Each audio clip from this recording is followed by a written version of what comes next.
Good morning, everybody. I, Monika Vasian, welcome you all to learn English with Saraswati Group of Education.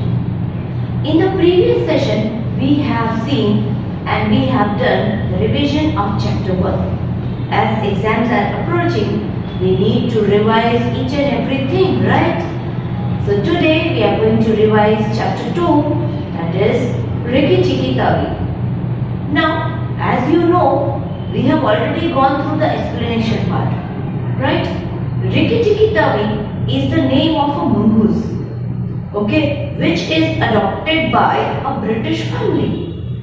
But what was the reason of adopting so unusual pet?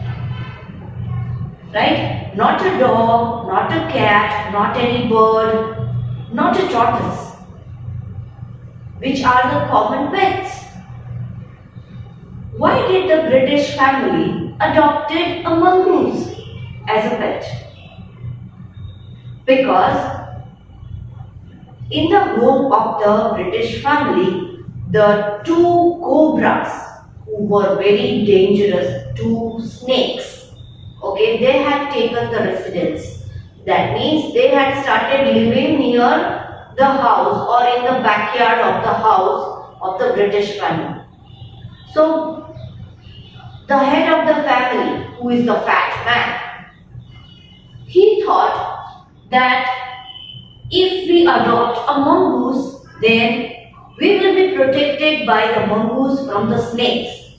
Because, as I have told you, the mongoose and snakes doesn't go well with each other, right? They are the enemies of each other.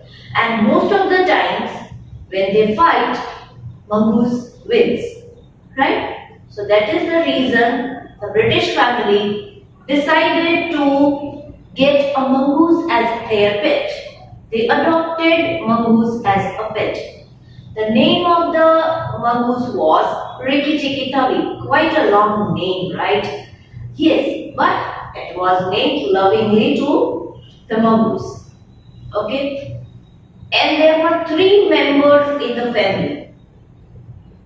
The fat man, the lady and a child, right? So parents and a child, three members in the family.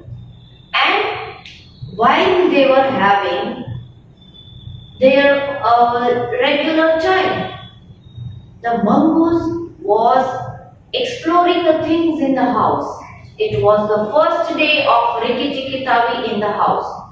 And Rikki Tikki Tavi was very curious to know all the things which were there in the house, right?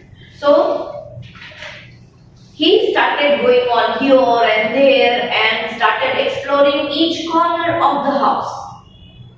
How things are done. He wanted to know all the things, right? So first of all, as the child is the dearest member of the family, Rikki Tikki Tavi was sitting in his lap and was sniffing his ears and shoulder and was playing in his lap. But one unusual thought was there going on in the mind of the mother. Okay, that whether their child Teddy, the name of the child is Teddy, whether Teddy is safe with Rikki Tikki Tavi or not, because mongoose are known as wild animals. So mother was worried that what if we have, if we have adopted a mongoose as our pet, but what if this wild animal bites our child? Then the fat man explained that this mongoose is not as wild as others, okay, and it is better to leave your child, right? They are talking to each other. It is better to leave the child with mongoose other than a very keen sensing, smelling dog, or it is better to leave the child with a mongoose other than two cobras roaming in the house, right? So the father consoles the mother that you do not worry about Rikki Tikki Tavi.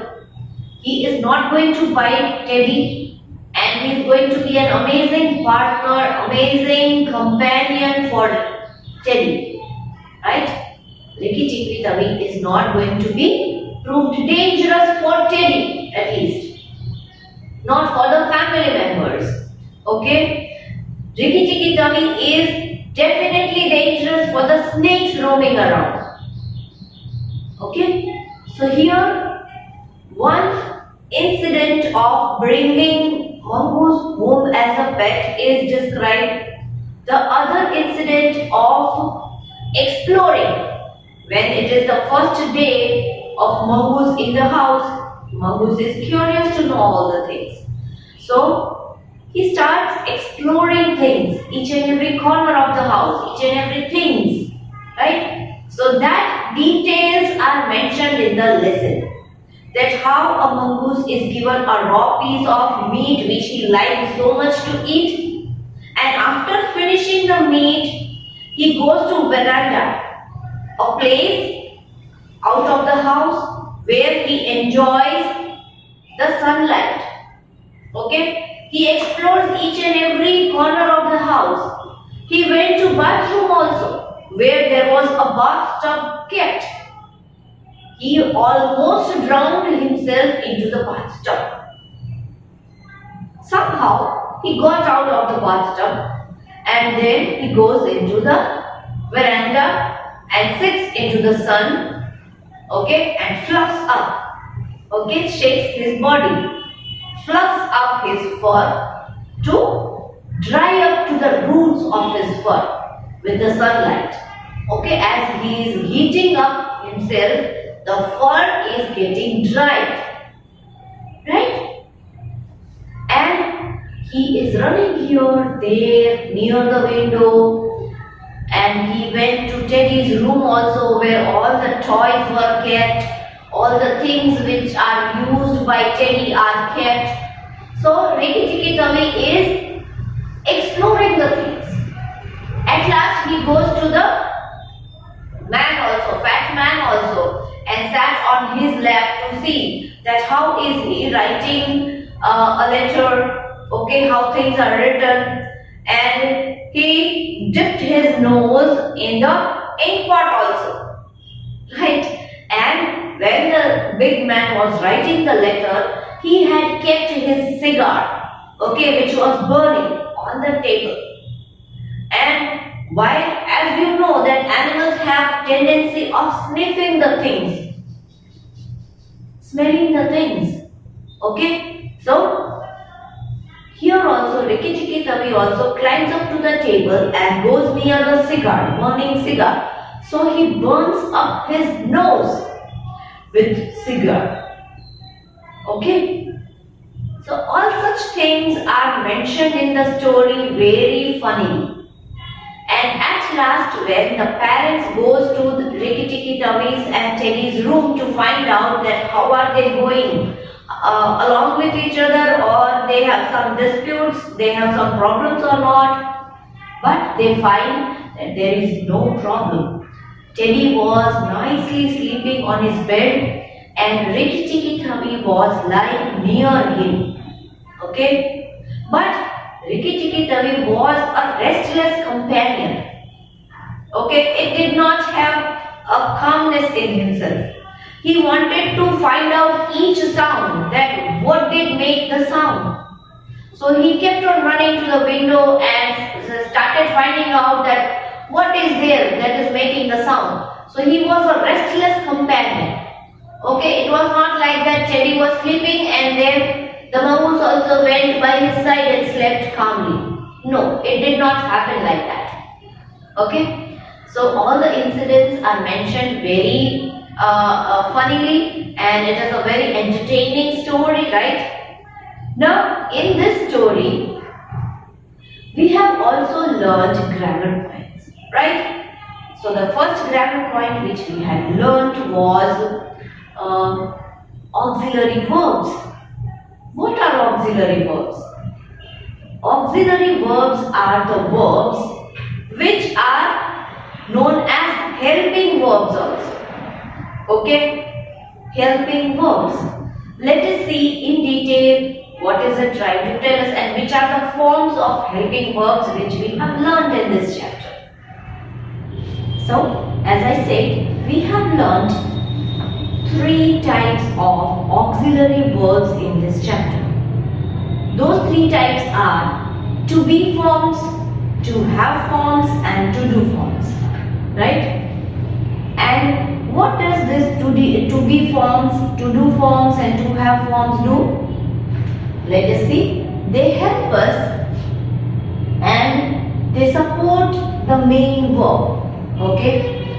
Auxiliary verbs support the main verb. Now, main verb is the main word which is showing the action, which action is being done in the sentence. Okay? That is known as the main verb. Got it?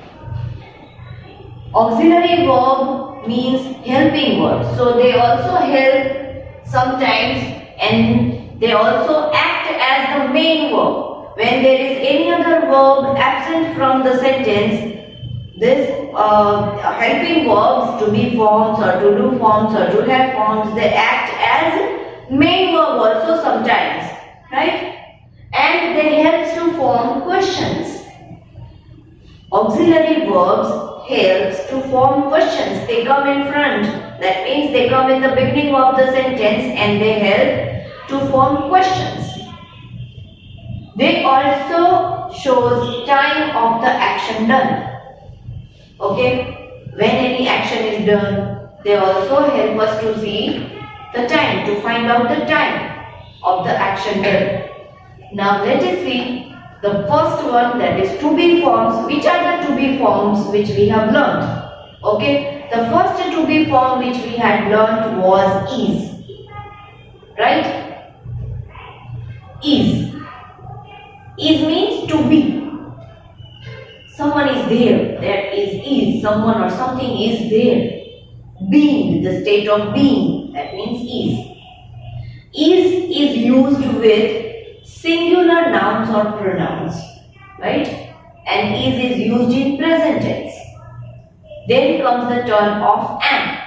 Sorry, let us see the example. That is, he is a boy. So that is, here is acting as a main verb because there is no other action word present in the sentence. So he is a boy. Is shows present tense. Okay, and he, that means only one boy. So is used with any one noun or pronoun, singular noun or pronoun, and is used in present tense. Okay, then comes the turn of am. Am is used with only pronoun I. With no other noun or pronoun, am is going to be used. Okay? I am. Got it? I am. They are the best friend pairs which go together. I am. Got it? Then comes the turn of are. Are is used with plural nouns or pronouns. Okay, and are also shows present tense. Are also shows present tense and is used with plural nouns or pronouns. Okay, they are dancing. So here dancing is the main verb. Are dancing. So are is the supporting verb, helping verb, auxiliary verb in the sentence. Right? And then comes the turn of was. Was is used with singular noun or pronoun, but was is used for showing past tense.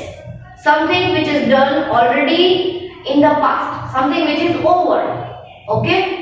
So was is used with singular noun or pronoun to show past tense, to show that the activity is over. The last form in to be form is were. Okay, W-E-R-E, were. It is not where, it is were. Okay, were. Were is used with plural nouns or pronouns and were shows past tense again. Okay, they were dancing. They were dancing. So right now they are not dancing, they were dancing last night. shows that something is already over. The activity of dancing is over. They were dancing. Understood? Okay. Then comes the second form, that is to have forms. Okay, in to have forms we had studied three forms, that is have, has and had.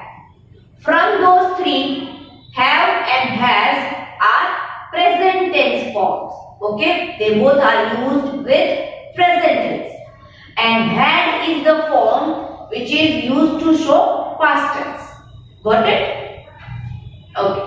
Now from them, if have and has both are used in present tense, why do we need to learn two forms and not only one? Because have is used with plural nouns or pronouns and has is used with singular noun or pronoun. Okay? She has a pen. That means she is only one. She has a pen. She has. That shows present tense. That she has a pen in present, today, right now. Okay? And they have a pen. It is showing that the owners are more than one. They, more than one. Plural noun or pronoun. Got it? And had is the form which is used for showing past tense. They had a pen. She had a pen. Now the magic of had is that it is used with singular nouns or pronouns also and plural nouns or pronouns also. Had is the only one form which shows past tense in to have forms. Okay, there are no different forms of past tense as in to be forms, because in to be forms there are two forms of past tense which we have learnt, was and were. In had there is only one form which we have to remember for past tense, that is had. Okay.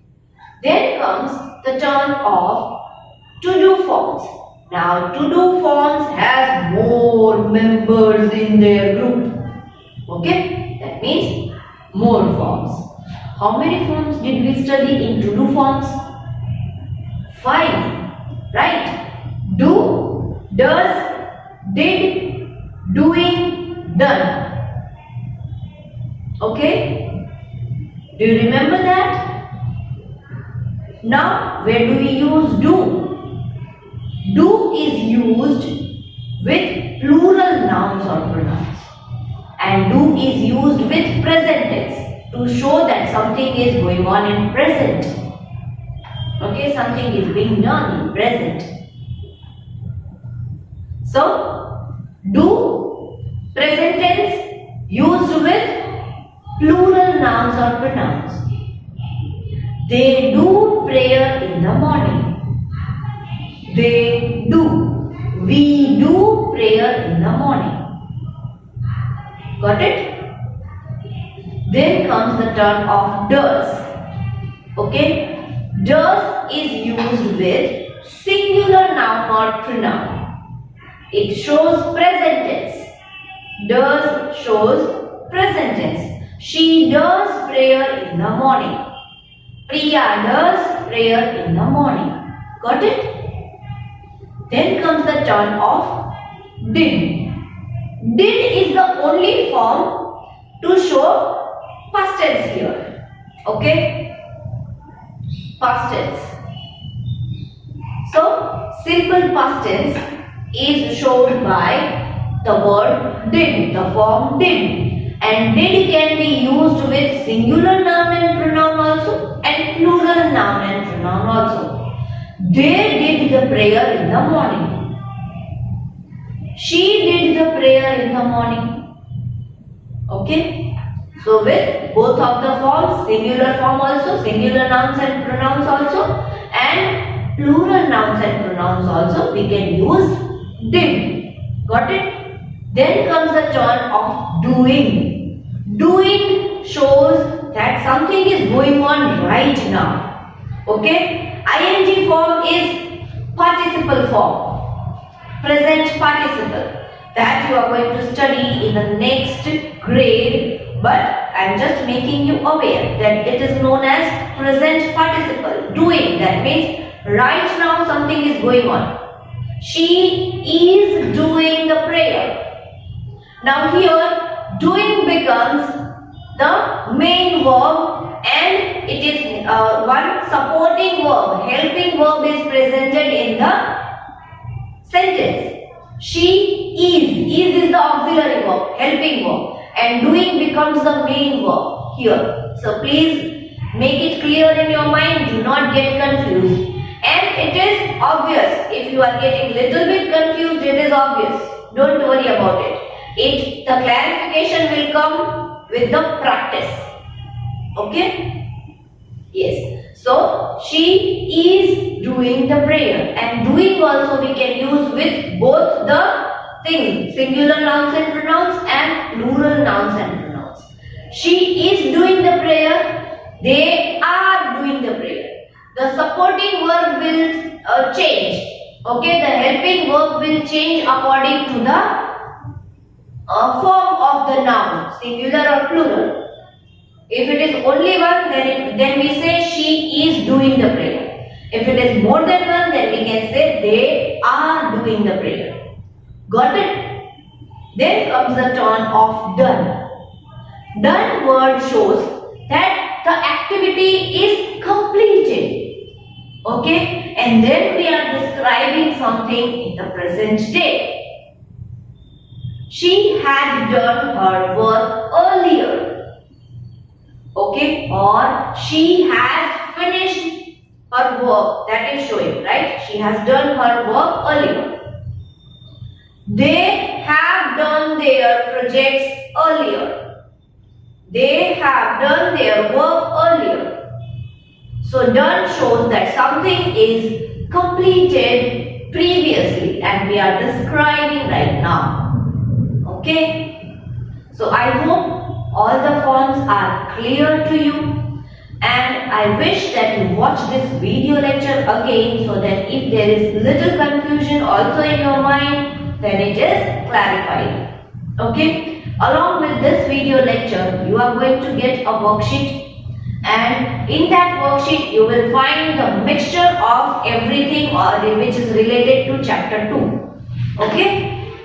So please go through the worksheet, go through the textbook, go through the video lecture which are shown to you. You can watch the previous video lecture also, in which I have explained all the to be forms, to have forms and to do forms in detail. Okay? You can watch that once again. And in the worksheet you will find various questions related to the story and related to the grammar part also. So please watch the video lecture again, study the chapter and then only do the worksheet. And then you can get the answers right.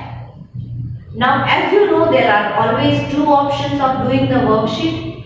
Either you can take the printout of the worksheet or you can write the worksheet in your rough book. Mind well, I am saying rough book. Okay? But if you are choosing the option of writing in the rough book, then do not copy all the questions. No need of that. You can just give question number and then write direct answer in your rough book. Okay? The answer key of this worksheet is also given with the same worksheet.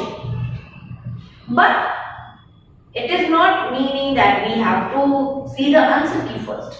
That means you have to attempt the worksheet first and on your own. No taking help of anybody else. Attempt the worksheet on your own and then you can cross-verify your answers with the answer key given. Okay? See you in the next lecture. Bye-bye.